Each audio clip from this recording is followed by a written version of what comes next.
વધુ એક વખત બાલાજી ફેક્ટરીની બેદરકારી સામે આવી છે। બાલાજી વેફરના પેકેટમાંથી ઉંદર નીકળ્યો છે।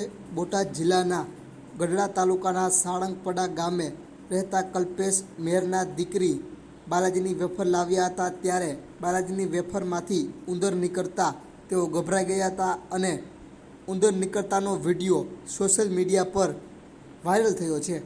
જામનગર જલસો ન્યૂઝ આ વિડીયોની પુષ્ટિ કરતું નથી।